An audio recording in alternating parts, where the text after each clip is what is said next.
Chapter number 7। कल आपको मैंने फंडामेंटल प्रिंसिपल ऑफ काउंटिंग पढ़ाया था। आज हम टॉपिक पढ़ने जा रहे हैं फैक्टोरियल। पूरा नाम इसको फैक्टोरियल नोटेशन कह देते हैं। आमतौर पर जो हम इसको यूज करते हैं वो सिर्फ फैक्टोरियल कहते हैं। ये इंडिपेंडेंट टॉपिक है, इसका कल के टॉपिक से कोई लेना देना नहीं है। फैक्टोरियल को जनरली बुक्स में या तो इस तरीके से दिखाया जाता है या फिर इस तरीके से दिखाया जाता है। दोनों का एक ही मतलब है। फैक्टोरियल एन का मतलब होता है product of first n natural numbers. क्या कहा बेटे मैंने? Factorial is the product of first n natural numbers. पहले एन नेचुरल नंबर्स की प्रोडक्ट को हम फैक्टोरियल एन का नाम देते हैं। अब आगे समझिए। अब अगर मान लीजिए मैं आपसे कहूं कि भाई फैक्टोरियल 3, तो इसका मतलब पहले 3 नेचुरल नंबर, मतलब 1 इंटू 2 इंटू 3, यानी कि क्या वैल्यू आ गई फैक्टोरियल 3 की? 6। लेकिन फैक्टोरियल को खोलने का तरीका होता है। जैसे मान लीजिए फैक्टोरियल 3 लिखा, अगर मैं इसमें से जो नंबर दिख रहा है उसे बाहर लिख लूं तो उससे एक कम का फैक्टोरियल अंदर रह जाता है। ऐसे ही अगर मैं 2 को बाहर ले लूं तो उससे एक कम का फैक्टोरियल अंदर रह जाता है। फैक्टोरियल 1 की वैल्यू 1 होती है। ऐसे ही एक एग्जाम इसके अंदर जो है एजम्पशन भी है हमारे पास एक, क्या है वो, कि भाई हम फैक्टोरियल 0 को भी 1 लेकर चलते हैं। क्योंकि अगर आपने इस 1 को बाहर लेके अंदर फैक्टोरियल 0 लिखकर और उसे अगले स्टेप में 0 लिख दिया तो उस केस में सारा 0 हो जाएगा। मैंने नेचुरल नंबर लिखा, उसमें कहीं होल नंबर का जिक्र नहीं आया, तो इसलिए 0 कभी नहीं लेते। तो 3 इंटू 2 इंटू 1 आ गया, यानी कि इस तरीके से ये 6 है। बड़ा आसान टॉपिक है, मजेदार इंटरेस्टिंग टॉपिक जिसे कहते हैं। मान लो आपके पास लिखा फैक्टोरियल 6 अपॉन फैक्टोरियल 4, आप इसे सॉल्व करना चाह रहे। बड़ा फैक्टोरियल कौन सा है दोनों में से? फैक्टोरियल 6। 6 को अगर मैं बाहर निकाल लूं तो अंदर क्या बचेगा? फैक्टोरियल 5। अच्छा, फैक्टोरियल 5 में से 5 बाहर निकाल लूं तो अंदर क्या बचेगा? फैक्टोरियल 4। फैक्टोरियल 4। उसे एज इट इज लिख दिया मैंने और अपॉन में लिखा फैक्टोरियल 4। फैक्टोरियल 4 से फैक्टोरियल 4 कट गया, 6 5 या 30 आंसर। बहुत भारी काम है क्या? No sir. यार मल्टीप्लाई है, सिंपल डिवीजन है और कुछ भी नहीं है इसके अंदर। अच्छा, अगर मैं आपसे कहूं मेरे पास लिखा है मान लीजिए फैक्टोरियल 2 प्लस फैक्टोरियल 3, मैं इसे जोड़ना चाहता हूं, तो इसका मतलब ये नहीं है कि ये फैक्टोरियल 5 हो गया, ये गलत हो जाएगा बिल्कुल। आप इसे खोल लो पहले। फैक्टोरियल 2 तो हो गया 2 1 जा 2, फैक्टोरियल 3 हो गया 3 इंटू 2 इंटू 1, यानी कि 3 2 जा 6 1 जा 6। इसका मतलब क्या वैल्यू आई इसकी? 8।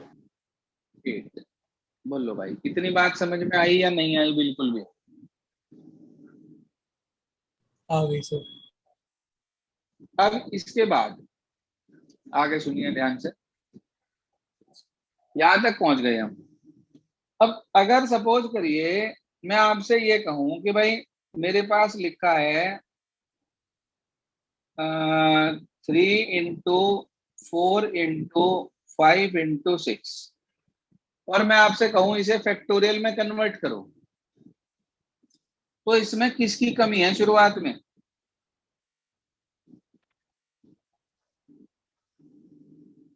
भाई फैक्टोरियल में फर्स्ट एन नेचुरल नंबर्स लेते हैं शुरुआत से, और पहला नेचुरल नंबर जो हमारे पास है वो 1 होता है। तो इसके अंदर किसकी कमी है फैक्टोरियल में कन्वर्ट करने को? 1 और 2 की। 1 और 2 की। तो हमने अपनी तरफ से इसमें 1 और 2 से मल्टीप्लाई कर दी, जिससे मल्टीप्लाई करा उसी से नीचे क्या कर देंगे उठा के? multiply, divide. Divide. अब देखो ये 1 से 6 तक के नेचुरल नंबर हैं, तो ये कितना फैक्टोरियल बन गया? factorial 6, शाबाश, फैक्टोरियल 6। और ये 1 से 2 तक के फैक्टोरियल है, बताओ कितना फैक्टोरियल बन गया? factorial 2, तो आपने एक बात नोटिस करी कि हमने उस पूरे को फैक्टोरियल नोटेशन में कन्वर्ट कर लिया। इज दिस क्लियर और not? Yes, sir. Yes, sir. बेटे कुछ फैक्टोरियल्स ऐसे हैं जो आपको याद करने हैं और याद रखने भी हैं। जैसे फैक्टोरियल 0 की वैल्यू हमारे पास 1 होती है, नोट कर लें। फैक्टोरियल 1 की वैल्यू 1 होती है। फैक्टोरियल 2 की वैल्यू 2 होती है। फैक्टोरियल 3 की वैल्यू 6 होती है। फैक्टोरियल 4 की वैल्यू 24 होती है। फैक्टोरियल 5 की वैल्यू क्या होगी? 120. 120 होती है। फैक्टोरियल 6 की वैल्यू 720. बस 6 से और मल्टीप्लाई हो जाएगी इसकी। ऐसे ही फैक्टोरियल 7 की वैल्यू 5940. 5040, Yes, sir. 5040। Yes. यहां तक के लगभग आपको फैक्टोरियल की वैल्यू याद होनी चाहिए। ठीक है जी। Factorial 0 1, factorial 1 1, factorial 2 2, factorial 3 6। वैसे ही आया ये 2 इंटू 3 इंटू 1। ठीक है जी। 3 2 1, ये 4 3 2 1, ये 5 4 3 2 1, ये 6 into 5 into 4 into 3 into 2 into 1। ऐसे ही 7 को क्या लिखते हैं? 7 into 6 into 5 into 3 into 2 into 1. बिल्कुल ठीक बात। तो मैं समझता हूं सबको क्लियर हो गया होगा शायद, थोड़ा थोड़ा या पूरा पूरा। हो गया सर Sir, clear। पूरा हो गया. चलो एक चीज और बताएं हम आपको। मान लीजिए आपको कुछ ऐसा दिया है कि फैक्टोरियल n+1 इक्वल्स है 20 टाइम्स ऑफ फैक्टोरियल n-1, और वो आपसे कहे कि भाई n की वैल्यू निकाल लो। अब मैं आपसे पूछना चाहता हूं कौन सा फैक्टोरियल बड़ा है, n+1 या n-1?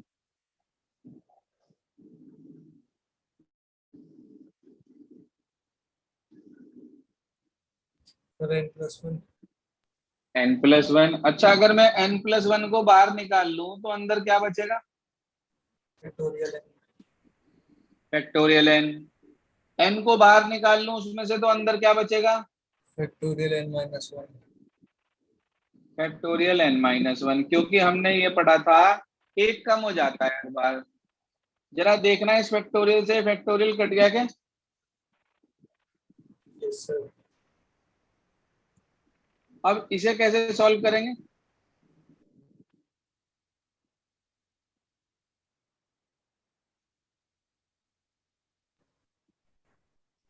sir हाँ n जी। square plus n minus Sir, factorization.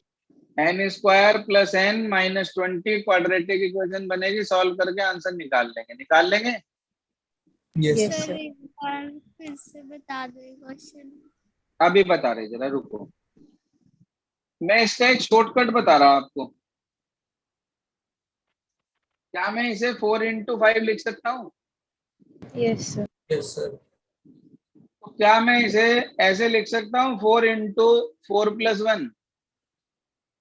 yes sir, आप मुझे बता सकते हो कि n कितना है? 4,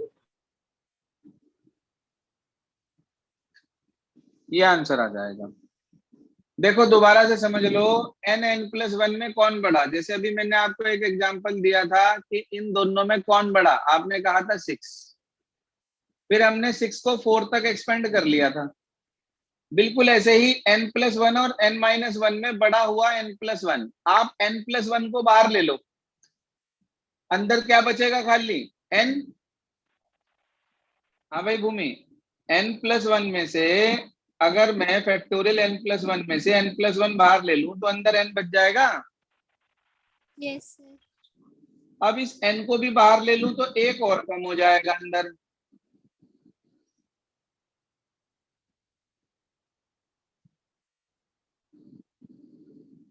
बोलो। यस सर, आ गया समझ आ। तो यही चीज यहाँ पे हमने डायरेक्ट लिख दी बस। ये फैक्टोरियल से फैक्टोरियल कट गया। अब चाहे आप इसके अंदर मल्टीप्लाई करके क्वाड्रेटिक बना के सॉल्व कर लो, या मैंने आपको एक और मेथड बताया कि ये दोनों दो कंसेक्यूटिव नंबर्स हैं n और n+1, तो मैंने 20 को भी दो कंसेक्यूटिव नंबर्स में ब्रेक कर दिया प्रोडक्ट में, और फिर कंपेयर करके n की वैल्यू निकाल दी। बताइए जी, समझ में नहीं आया हो तो दोबारा बताऊं शॉर्टकट। आ गया सर। Very good. आज आपको क्या करना है, एक्सरसाइज नंबर 7.2 करेंगे आज आप, और वो भी विद एग्जांपल्स। बड़ी आसान सी एक्सरसाइज है। कल इस चैप्टर का मेन काम स्टार्ट होगा आपका परम्यूटेशंस। ये वाला टॉपिक हम कल करेंगे, परम्यूटेशंस, जिसे कि हम कहते हैं क्या, अरेंजमेंट्स।